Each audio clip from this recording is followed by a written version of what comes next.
നമസ്കാരം. ഇറാനിൽ ഭരണകൂടത്തിനെതിരായ പ്രക്ഷോഭം അതീവ രൂക്ഷമായി തുടരുന്നതിനിടെ മരണസംഖ്യ ഉയരുന്നതായി റിപ്പോർട്ടുകൾ. രാജ്യത്ത് വ്യാപകമായ അക്രമവും മനുഷ്യാവകാശ ലംഘനങ്ങളും അന്താരാഷ്ട്ര തലത്തിൽ ആശങ്ക ഉയർത്തുകയാണ്. അമേരിക്കൻ പ്രസിഡന്റ് ഡൊണാൾഡ് ട്രംപിന്റെ സമ്മർദ്ദത്താൽ ആയിരക്കണക്കിന് വധശിക്ഷകൾ ഇറാൻ നിർത്തിവച്ചതായി US അറിയിച്ചു. ഇറാനിലെ ജനകീയ പ്രക്ഷോഭങ്ങളെ അടിച്ചമർത്തുന്നതിനെതിരെ ട്രംപ് ശക്തമായ ഭാഷയിൽ പ്രതികരിക്കുകയും ഗുരുതരമായ പ്രത്യാഘാതങ്ങൾ ഉണ്ടാകുമെന്നും മുന്നറിയിപ്പ് നൽകിയിരുന്നു. ഈ സാഹചര്യത്തിൽ ഇറാനിൽ നിന്നുള്ള പ്രതിനിധികൾ വധശിക്ഷകൾ നിർത്തിവെക്കുമെന്ന് ഉറപ്പ് നൽകിയതായി ട്രംപ് അറിയിച്ചു. അതേസമയം പ്രക്ഷോഭകരെ കൊലപ്പെടുത്തുന്നത് തുടർന്നാൽ ഇറാനിൽ ഗുരുതരമായ പ്രത്യാഘാതങ്ങൾ ഉണ്ടാകുമെന്ന് ട്രംപ് മുന്നറിയിപ്പ് നൽകിയിരുന്നതായി ലിവിറ്റ് വ്യക്തമാക്കിയിരുന്നു. എന്തായാലും ഇസ്രായേൽ പ്രധാനമന്ത്രി ബെഞ്ചമിൻ നെതന്യാഹുവിന്റെ നിർദ്ദേശവും ഇതിനോടൊപ്പം തന്നെ ചർച്ചയായിട്ടുണ്ട്. അദ്ദേഹം ട്രംപിനെ വിളിച്ച് അറിയിച്ചിരുന്നു പ്രക്ഷോഭം അതീവ സങ്കീർണാവസ്ഥയിൽ എത്തിക്കരുത് എന്നൊരു കാര്യം. ഇറാനിലെ നിലവിലെ സാഹചര്യം ട്രംപ് സൂക്ഷ്മമായി നിരീക്ഷിച്ചു വരികയാണെന്ന് വാർത്താ ഏജൻസിയായ റോയിട്ടേഴ്സ് റിപ്പോർട്ട് ചെയ്തിട്ടുണ്ട്. പശ്ചിമേഷ്യയെ ചാരമാക്കുമെന്ന് ഭയപ്പെടുത്തിയ US ഇറാൻ നേരിട്ടുള്ള യുദ്ധഭീഷണിക്ക് താൽക്കാലിക ശമനമായെങ്കിലും ഇറാന്റെ ഉൾനാടുകളിൽ നിന്ന് പുറത്തുവരുന്നത് മനുഷ്യ മനസാക്ഷിയെ നടുക്കുന്ന വാർത്തകളാണ്. ഒരു വശത്ത് ഡൊണാൾഡ് ട്രംപിന്റെ മനംമാറ്റവും സൈനിക പിന്മാറ്റവും ആശ്വാസമേകുമ്പോൾ മറുവശത്ത് സ്വന്തം ജനതയ്ക്ക് നേരെ ഇറാൻ ഭരണകൂടം നടത്തുന്ന അടിച്ചമർത്തലുകൾ സമാനതകളില്ലാതെ ക്രൂരമായി മാറുകയാണ്. ഇറാനെ ലക്ഷ്യമിട്ട് നീങ്ങിയ അമേരിക്കൻ യുദ്ധവിമാനങ്ങൾ ഖത്തറിലെ അൽ ഉദൈദ് താവളത്തിലേക്ക് മടങ്ങിയതോടെ മേഖലയിലെ യുദ്ധഭേടിക്ക് താൽക്കാലിക അന്ത്യമായി.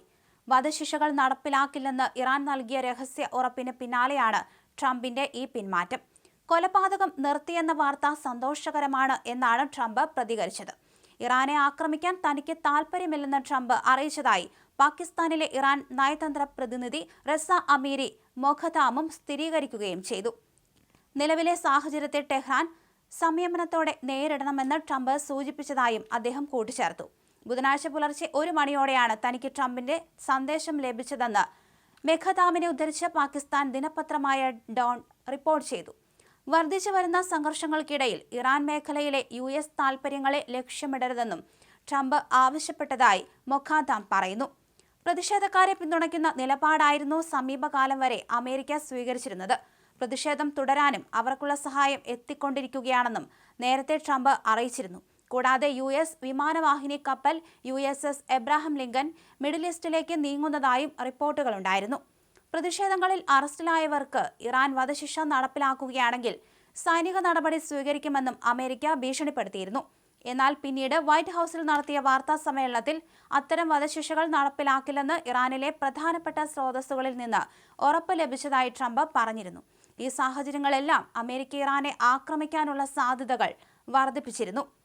ഇറാനിൽ ബുൾഡോസർ ഭരണമാണ്. ആശുപത്രികൾ നിറഞ്ഞിരിക്കുകയാണ്. ആക്രമണ ഭീഷണി ഒഴിഞ്ഞെങ്കിലും ഇറാന്റെ ഉള്ളിൽ നടക്കുന്നത് ഭീകരമായ കാഴ്ചകളെന്ന് റിപ്പോർട്ടുകൾ സൂചിപ്പിക്കുന്നു. തെരുവുകളിൽ ചിതറിക്കിടക്കുന്ന മൃതദേഹങ്ങൾ നീക്കം ചെയ്യാൻ ഭരണകൂടം ബുൾഡോസറുകൾ ഉപയോഗിക്കുന്നതായാണ് ഇന്ത്യയിലുള്ള ഇറാൻ വംശജർ വെളിപ്പെടുത്തുന്നത്. ആശുപത്രികൾ മൃതദേഹങ്ങൾ കൊണ്ട് നിറഞ്ഞിരിക്കുകയാണ്. കൊല്ലപ്പെട്ടവരുടെ മൃതദേഹങ്ങൾ വിട്ടുകിട്ടുന്നതിനായി കുടുംബങ്ങൾ വൻ തുക നൽകേണ്ടി വരുന്നതായി ടെഹ്റാൻ സ്വദേശിനി പറഞ്ഞു. മൃതദേഹങ്ങൾക്കായി ഏകദേശം 50 കോടി ഉദ്യോഗസ്ഥർ ആവശ്യപ്പെടുന്നതായും മക്കളെ കൊല്ലാൻ ഉപയോഗിച്ച വെടിയുണ്ടകളുടെ വില വരെ ഭരണകൂടം ചോദിക്കുന്നതായും അവർ ആരോപിച്ചു.